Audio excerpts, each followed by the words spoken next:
샬롬, 1월 15일 수요일 하나님 나라를 시작하는 말씀 묵상 시간입니다.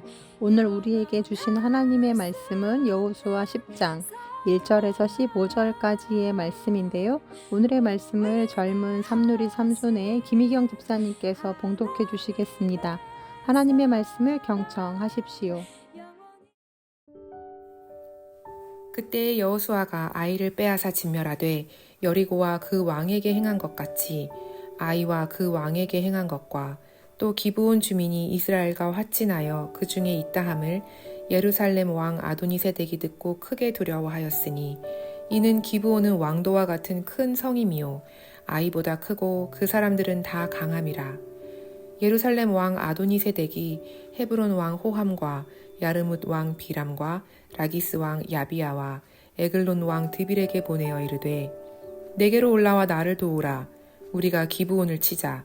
이는 기브온이 여호수아와 이스라엘 자손과 더불어 화친하였음이니라 하매 아모리 족속의 5 왕들 곧 예루살렘 왕과 헤브론 왕과 야르뭇 왕과 라기스 왕과 에글론 왕이 함께 모여 자기들의 모든 군대를 거느리고 올라가 기브온에 대진하고 싸우니라. 기브온 사람들이 길갈 진영에 사람을 보내어 여호수아에게 전하되 당신의 종들 돕기를 더디게 하지 마시고 속히 우리에게 올라와 우리를 구하소서. 산지에 거주하는 아모리 사람의 왕들이 다 모여 우리를 치나이다 하매 여호수아가 모든 군사와 용사와 더불어 길갈에서 올라가니라. 그때 여호와께서 여호수아에게 이르시되 그들을 두려워하지 말라. 내가 그들을 내 손에 넘겨주었으니 그들 중에서 한 사람도 너를 당할 자 없으리라 하신지라.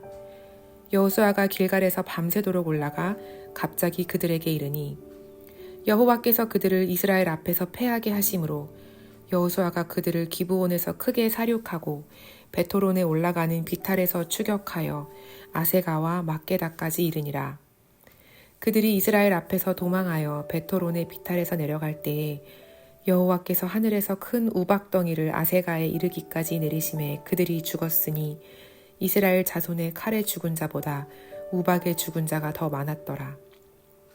여호와께서 아모리 사람을 이스라엘 자손에게 넘겨주시던 날에 여호수아가 여호와께 아뢰어 이스라엘의 목전에서 이르되 태양아 너는 기브온 위에 머무르라.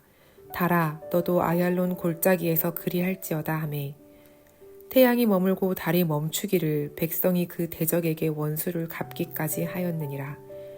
야살의 책에 태양이 중천에 머물러서 거의 종일토록 속히 내려가지 아니하였다고 기록되지 아니하였느냐.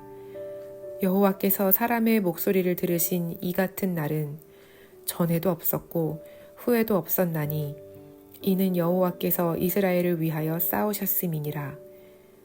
여호수아가 온 이스라엘과 더불어 길갈 진영으로 돌아왔더라. 하나님께서 광야의 떨기나무에서 모세를 찾아와 그를 부르시면서 하신 말씀은 이러합니다. 출애굽기 3장 7절에서 10절까지 말씀입니다.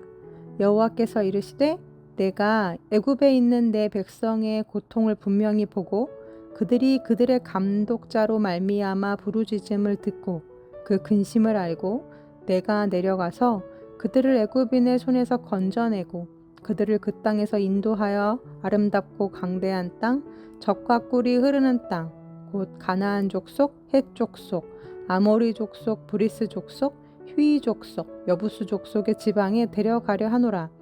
이제 가라. 이스라엘 자손의 부르짖음이 내게 달하고 애굽 사람이 그들을 괴롭히는 학대도 내가 보았으니 이제 내가 너를 바로에게 보내어 너에게 내 백성 이스라엘 자손을 애굽에서 인도하여 내게 하리라. 네. 하나님의 이 같은 명령에서 잘 보게 되면 두드러지는 2가지 특징이 있다는 걸 알게 됩니다. 첫째는 주어가 모세가 아니라 하나님이시라는 것, 그리고 그에게 하신 명령문을 보면 그 형태가 능동태가 아니라 피동태로 되어 있다라는 것입니다. 즉 하나님은 모세더러 이스라엘 백성들을 애굽에서 건져내라고 하신 것이 아닙니다. 내가 그들의 고통을 보았고 들었고 알았다 하십니다. 그래서 내가 내려가서 그들을 건져내고 그들을 인도해내서 약속의 땅으로 데려갈 것인데 대신 그 일에 너를 보내겠다. 너를 통해 이 일을 이루겠다라고 하시죠. 데려가라와 데려가려 하노라에는 큰 차이가 있습니다. 이와 마찬가지로 인도에 내라와 인도하여 내게 하리라에도 큰 차이가 존재하죠. 즉, 그 동작의 주어, 행위의 주체가 누구냐라는 것이 다르다는 것입니다. 만약 하나님께서 모세에게 데려가라, 인도에 내라 그러셨다면 그 미션을 모세더러 하라고 하신 거겠죠. 하지만 데려가려 하노라, 인도하여 내게 하리라 하신 것은 모세가 아니라 하나님이 그 일을 하시겠다는 의지와 뜻이 담겨 있는 말이라는 것입니다. 그런데 그 말씀을 모세가 들었을 때 너무 급작스럽기도 했고 또 너무나 당황한 나머지 말씀의 문맥, 그 말씀의 메시지를 정확하게 파악하지 못했던 듯 싶습니다. 하나님의 부르심과 하나님의 명령에 대한 모세의 반응이 이렇거든요. 11절 말씀이죠. 모세가 하나님께 아뢰되 내가 누구이기에 바로에게 가며 이스라엘 자손을 애굽에서 인도하여 내리이까. 네, 이렇게 반문합니다. 모세의 이 이야기에서의 주어는 내가 누구이기에로 시작합니다. 즉 내가 어떻게 그 어마어마한 일들을 감당해낼 수 있겠습니까? 라는 질문인 거죠. 그런 모세에게 하나님은 다시금 이렇게 말씀하시죠. 하나님이 이르시되 내가 반드시 너와 함께 있으리라. 오늘의 말씀에서도 하나님은 우리에게 같은 메시지를 주고 계십니다. 오늘 말씀 1절에서 9절까지는 아모리 5족속과 이스라엘이 전쟁을 하게 된 배경에 대해서 나와 있고 10절에서 15절까지는 그래서 가나안 남부 연합군과 여호수아가 이끄는 그 이스라엘 군대가 전쟁을 하게 되는 이야기가 적혀져 있는데요.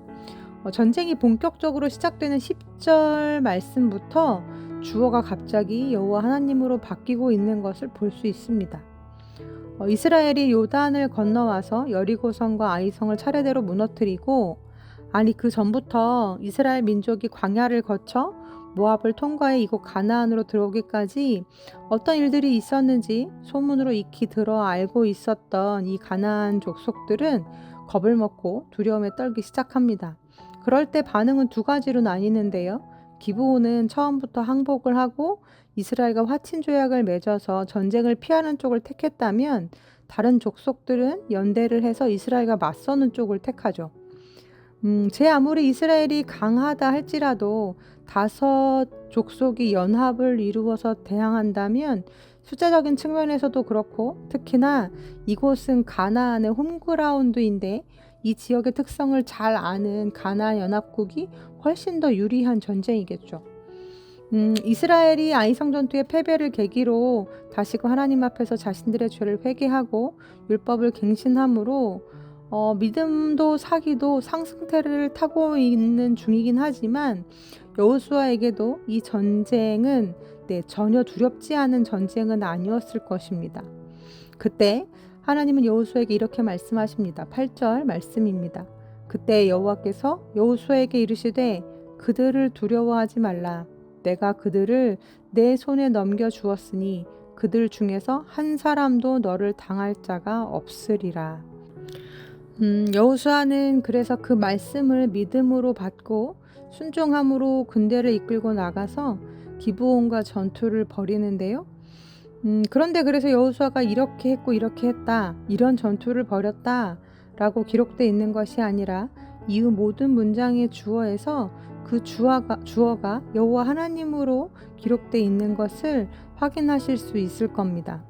10절 말씀, 여호와께서 그들을 이스라엘 앞에서 패하게 하심으로. 11절 말씀, 여호와께서 하늘에서 우박 덩어리를 아세가에 이르기까지 내리심에. 12절 말씀, 여호와께서 아모리 사람을 이스라엘 자손에게 넘겨주시던 날에. 14절 말씀, 여호와께서 이스라엘을 위하여 싸우셨음이니라. 물론 여호수아가 그 뒤에서 손을 놓고 있었던 건 아닙니다. 하나님의 함께 하심을 믿고 믿음으로 나가서 최선을 다해 싸우죠. 기브온에서 크게 살육하고 후퇴하는 자들을 끝까지 추격해서 군대를 쳐부숩니다. 여호수아가 이렇게 힘을 다해 싸울 때 하나님은 또한 하나님의 방식으로 그들을 도우시는데요.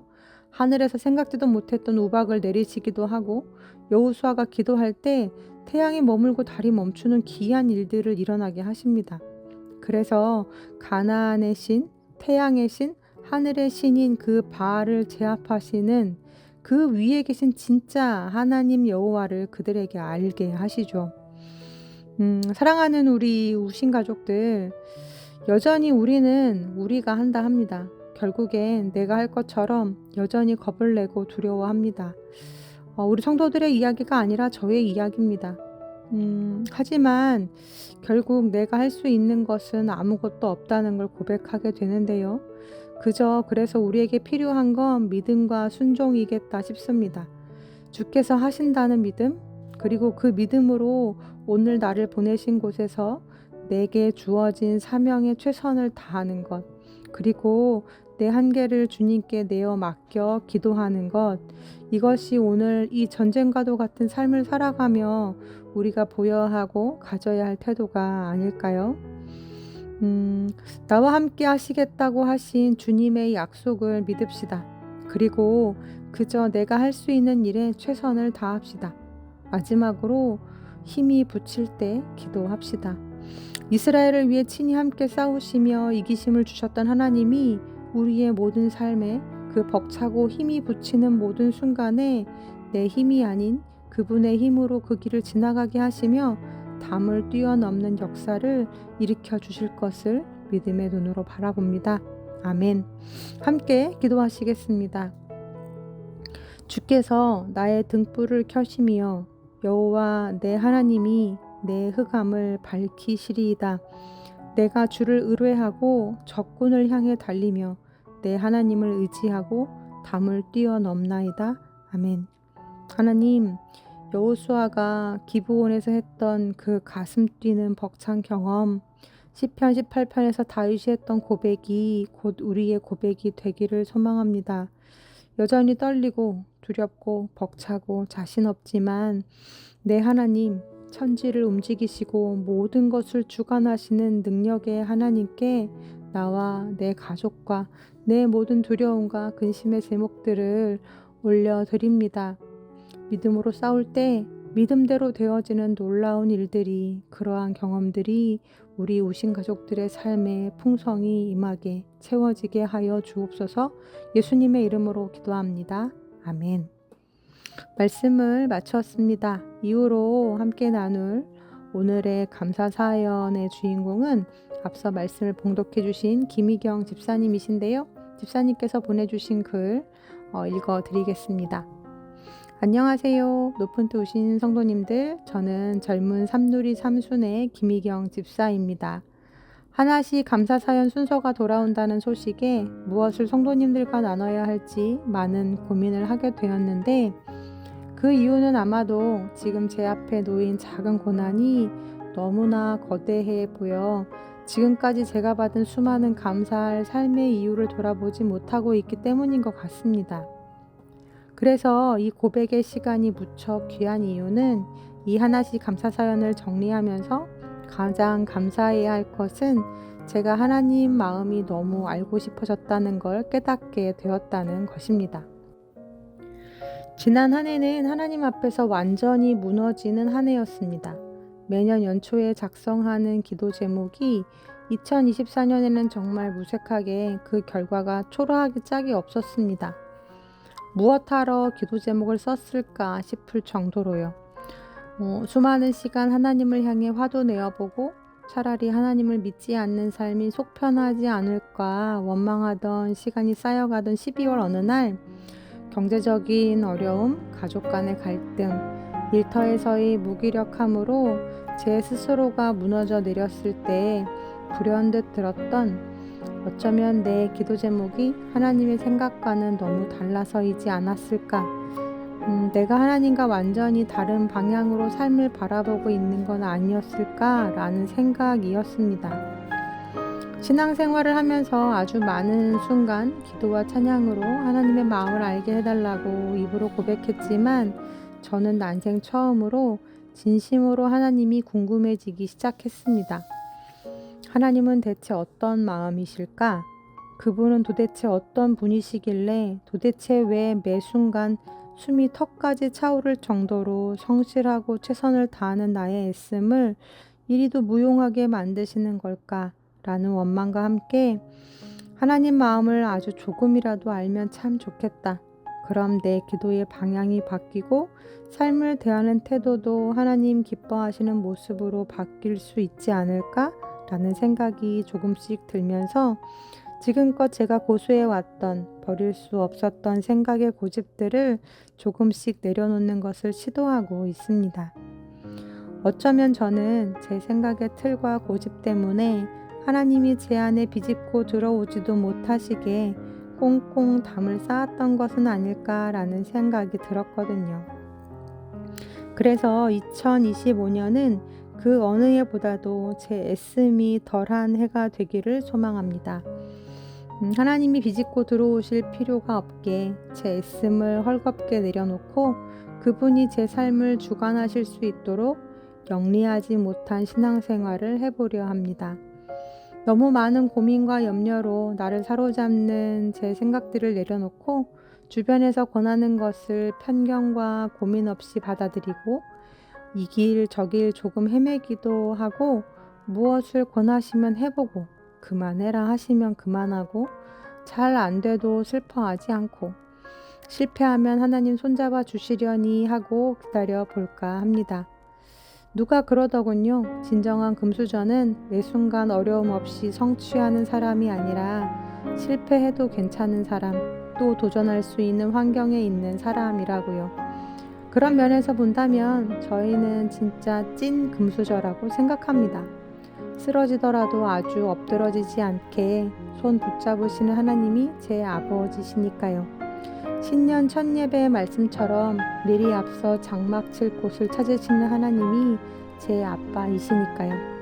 제가 매 순간 무너질 때마다 제 곁에서 항상 그 자리에서 괜찮다며 위로해 주시는 우리 우신 공동체 성도님들, 특히 우리 순 식구분들과 오랜 시간 삶을 공유한 친구들과 교역자분들께 너무너무 감사합니다. 부족한 저를 아직도 끌어안아 주셔서 감사합니다. 고슴도치처럼 예민하고 뾰족한 저를 여전히 사랑스럽다 고백해주는 남편 이동균 집사와 부족한 엄마 곁에 있어주는 두 아이들 수환이, 가연이에게 너무너무 고맙습니다. 올해도 여전히 광야이겠지만 금송아지 바라보지 않고 눈에 보이지 않는 하나님만 바라보는 한 해 되길 소망합니다. 그래서 들어간 가나안 땅 또한 끊임없는 전쟁의 연속일지라도 누군가 제 앞에 쓰러져 있다면 제가 받은 사랑으로 힘내어 손 내미는 성도가 되겠습니다. 사랑합니다. 네, 이렇게 사연 보내주셨어요. 그러시면서 박수진 씨의 노래일기라는 앨범에 들어있는 찬양 한 곡 추천해 주셨거든요. 답이라는 찬양인데요. 찬양 가사 속에 이런 가사가 있더라고요. 인생에 답은 없다고, 지금은 답이 없다고, 아직은 답이 없다고. 네, 그런 묵상이 담겨있는 찬양인데요. 그래서 그저 답 없는 인생길을 걸어가면서 그저 우리가 아는 답, 하나님을 답 삼아서 두려움과 근심 충만한 인생길을 오늘도 버텨내고 내일도 버티면서 걸어가다 보면 언젠가 찬양의 가사처럼 내 뒤로 나 있는 하나님께서 걷게 하신 그 지혜의 길을 보게 될 때가 오지 않을까? 네, 그런 묵상을 저는 찬양을 들으면서 먼저 해봤습니다. 아무리 우리의 믿음을 발동해 보려 해도 똑같이 무너지고 두려워하는 우리의 믿음의 현주소 앞에서 그저 그런 우리를 안고 주님이 대신 싸워주시고 그 길을 내어주시기를 기도하는 이 아침이 되면 좋겠습니다. 그럼 집사님께서 추천해 주신 찬양 들으시면서 오늘의 말씀 더 깊이 묵상해 보시면 좋겠네요. 함께 찬양 들으시겠습니다.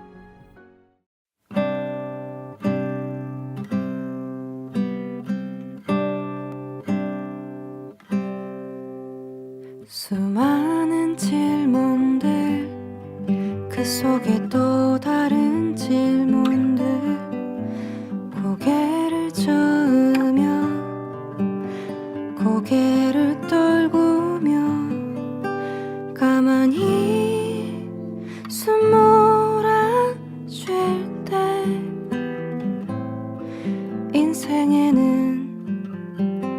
답이 없다고. 지나고 지나 흐르고 흘러 뒤를 돌아봤을 때 어느새 내 뒤로 나 있는 길을 보게 될지라도 떠나고 떠나 버리고 버려 몸이 가벼워졌을 때 비로소 하늘 저 높이 오를 수 있게 된대도. 수많은 질문들 속에 또 다른 질문들 고개를 저으며 고개를 떨구며 가만히 숨 몰아 쉴 때 인생엔 답이 없다고.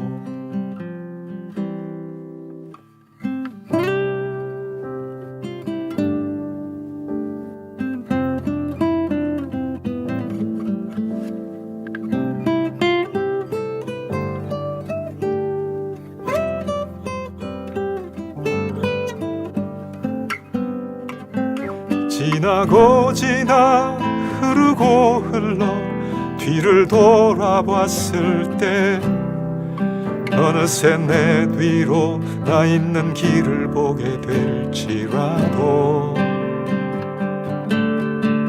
떠나고 떠나 버리고 버려 몸이 가벼워졌을 때 비로소 하늘 저 높이 오를 수 있게 된대도. 수많은 질문들 그 속에 또 다른 질문들 고개를 저으며 고개를 떨구며 가만히 숨 몰아 쉴 때 인생에는 답이 없다고. 인생에 답은 없다고. 지금은 답이 없다고. 아직은 답이 없다고.